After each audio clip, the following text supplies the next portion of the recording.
Work చేశాను mathematics లెక్చరర్గా. ఆ తర్వాత 2012 ఏపీపీఎస్సీ సెలక్షన్ ద్వారా కాలేజ్ మ్యాథమెటిక్స్ లెక్చరర్గా సెలెక్ట్ అయ్యి తాడేపల్లిగూడెంలో 5 సంవత్సరాలు, తర్వాత SRR and CVR government junior కాలేజీలో 1 year చేశాను. అనంతరం కళాశాల స్ట్రెంత్ 1300 మందికి చేరుకోవడం, ఇక్కడ జరుగుతున్న మార్పులు, ఈ కళాశాలలో ఒక రాక్షసుడు అనేటువంటి వాడు వచ్చి గంజాయి, గేడ్ బ్యాచ్లు, అనవసరమైన విషయాలు తలదూస్తూ ఒక అసోసియేషన్ మా అడ్డా మాచవరం మా అడ్డా మీటింగ్లు పెట్టుకుంటాం, పిల్లల్ని తీసుకుపోతాం, ఆ మీటింగ్కి రాకపోతే పిల్లల్ని తంటాం అని చెప్పి ఒక రౌడీజం చేసేటువంటి 2018 టైంలో ఉన్నటువంటి ఒక పొలిటికల్ అప్పుడే వస్తున్నటువంటి ఎమ్మెల్యేగా పోటీ చేయబోతున్న వ్యక్తి తన సొంత ప్రయోజనాల కోసం ఇంటర్మీడియట్ విద్యార్థుల్ని నడి రోడ్ల మీద మీటింగ్లు అని చెప్పి వాళ్ళ తల్లిదండ్రులు వాళ్ళ తండ్రి సంస్మరణ సభలు లేదా వాళ్ళ బాబాయిల సంస్మరణ సభలు ఏ సభలు అంటే ఆ సభలకి పిల్లల్ని తీసుకుపోతూ అందులో వాళ్ళు కూడా కొంతమంది అల్లరి చిల్లరగా తిరిగే పిల్లలు ఆయన పేరు చెప్పుకుంటూ కాలేజీలో రౌడీజం చేసేవారు. చిన్నపిల్లలు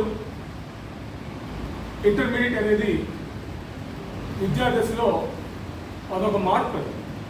ఆ టైంలో కనుక పిల్లవాడు విద్యకి దూరం అయితే ఇంకా జన్మలో వాడికి విద్య అనేది ఉండదు, వాడి జీవన ప్రమాణాలు పూర్తిగా పాడైపోతాయి. నేను MSc applied mathematics REC Warangal తెలుసు అందరికీ, ఎన్ఐటి వరంగల్లో చదువుకున్నా. తర్వాత ఉస్మాన్ యూనివర్సిటీ ఎంఎస్సీ స్టాటిస్టిక్స్ చేసే క్యాంపస్లో, ఎంటెక్ కంప్యూటర్ సైన్స్ చేశాను. తర్వాత జేఎన్టీయూ హైదరాబాద్లో పిహెచ్డీ చదవడం వల్ల డాక్టర్ బాబాసాహెబ్ అంబేద్కర్, మహాత్మా జ్యోతిరావు పూలే ఇలాంటి వాళ్ళ జీవిత చూసినప్పుడు, జీవితాలను చూసినప్పుడు ఈ దేశం ఎంత మంచి సోషల్ రిఫార్మర్స్ పుట్టారు. కేవలం 1-2 పేర్లు మాత్రమే కనబడుతున్నాయి. ఇంకా చాలామంది ఉంటే కనుక ఈ దేశంలో ఎంతోమంది చదువుకొని వాళ్ళ జీవన ప్రమాణాలు మార్చుకునేవారు అని ఉంది. ఈ దేశంలో 1% మంది ప్రజల తృప్తి కోసం 99 మంది ప్రజలు బానిస బతుకులు బతుకుతున్నారు. 150 కోట్ల మంది ప్రజలు ఉన్నంటే 1 కోటి మంది ప్రజల కోసం 149 మంది ప్రజలు బానిసగా బతుకుతున్నాము అంటే ఎంత దారుణంగా ఉందంటే దానికి కారణం ఏంటంటే ఈ దేశంలో విద్య అనేది సరిగ్గా లేకపోవడం. విద్య అనేది కమర్షియల్ అయిపోయింది. ఇట్స్ కమర్షియల్ యాక్టివిటీ, వ్యాపారం అయిపోయింది.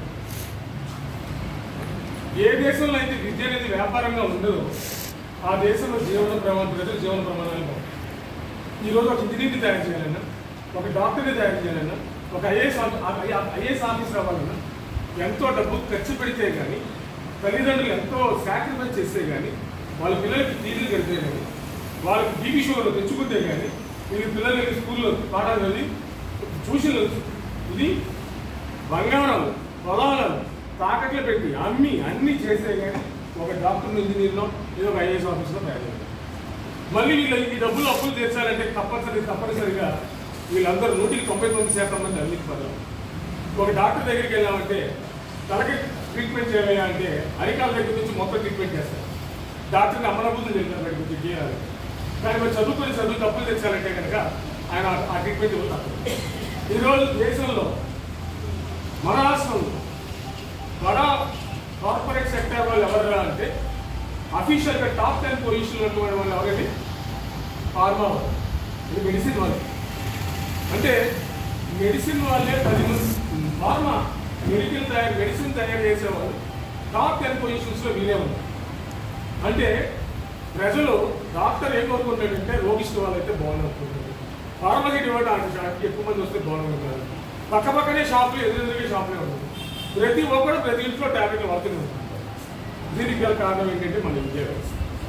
ఉండడానికి ట్రీట్మెంట్ తీసుకుంటున్నాడు, లేని దానికి ట్రీట్మెంట్ తీసుకుంటాడు, దానికి కొత్త ఆర్గన్స్ తెలిపి దానికి ట్రీట్మెంట్ తీసుకుంటాడు.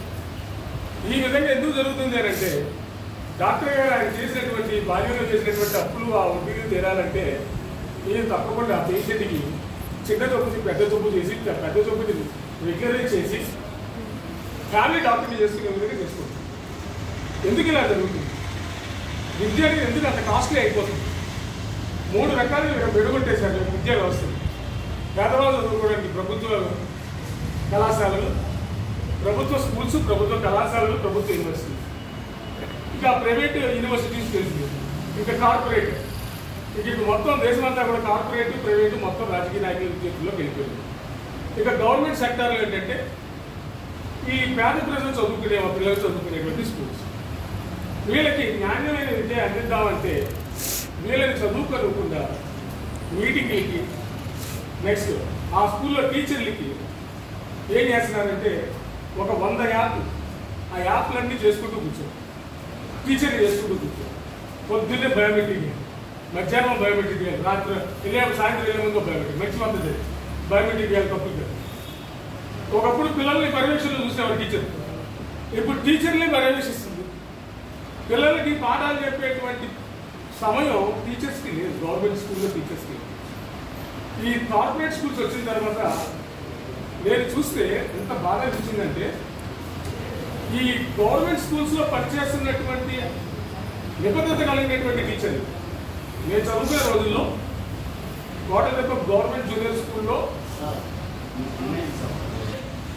పిల్లవాడికి ప్రభుత్వ కళాశాలలో చదువుకునే పిల్లలకి నాణ్యమైన విద్య అందించాలి.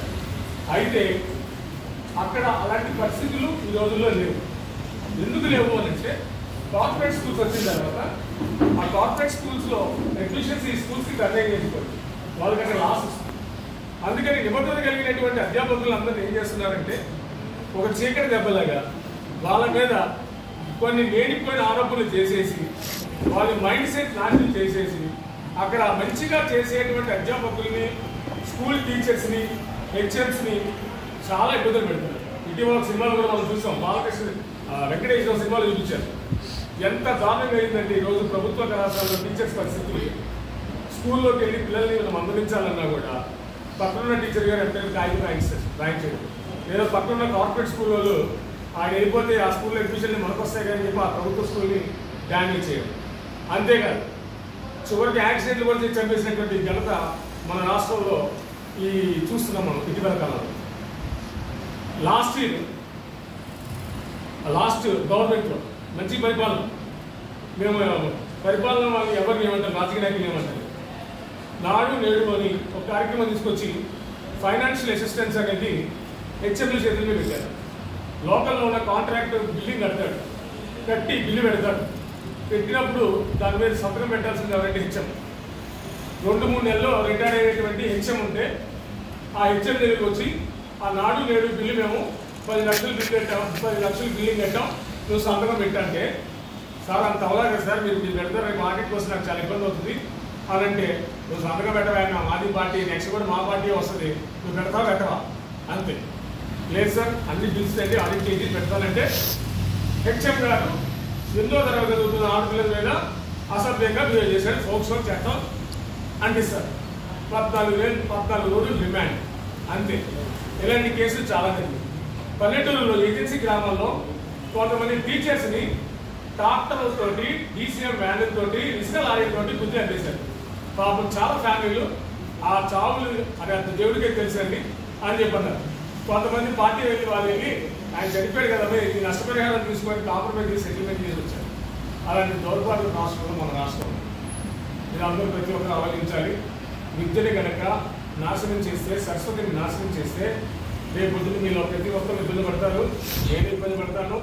అలాగే ఈరోజు ప్రైవేట్ స్కూల్స్లో చదువుతున్న పిల్లలు, కార్పొరేట్ స్కూల్స్లో చదువుతున్న పిల్లలు ఈ గేమ్స్కి అలవాటు పడ్డారు.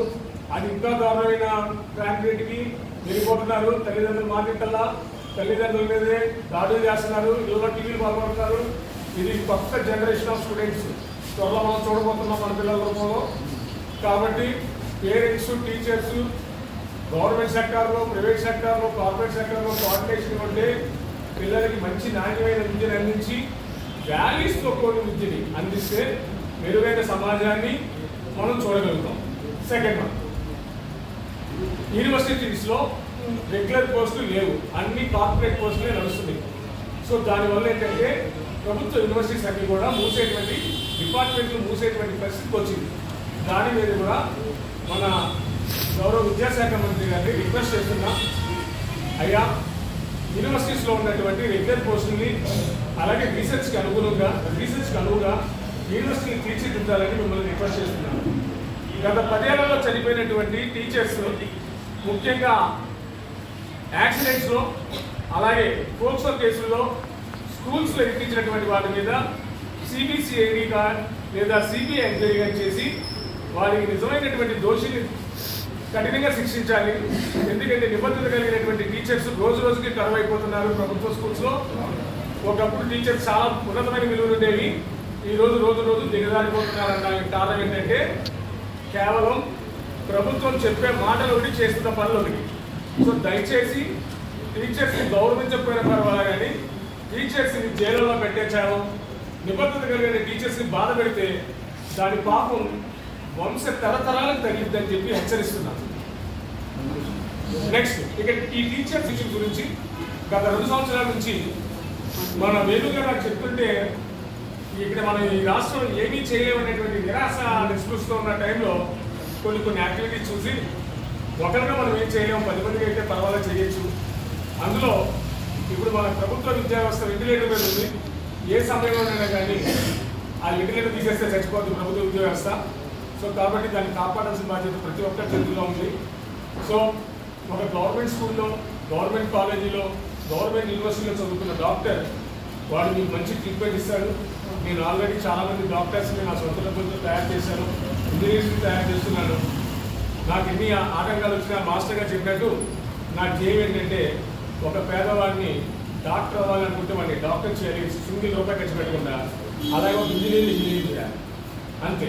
వీళ్ళకి గంజా ఇచ్చి, వీళ్ళకి బ్లేడ్ ఇచ్చి, ఒక రాజకీయ పార్టీకి కార్యకర్తగా తయారు చేసేటువంటి క్రిమినల్ యాటిట్యూడ్ ఎవరికైతే ఉందో ఏదో రోజున వాడు పెద్ద బ్లేడ్ బ్యాచ్ విడుదల అయ్యి మీ మెడ దగ్గర పెడతారని హెచ్చరిస్తున్నాను.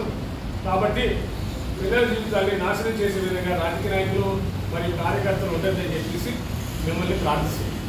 Thank you.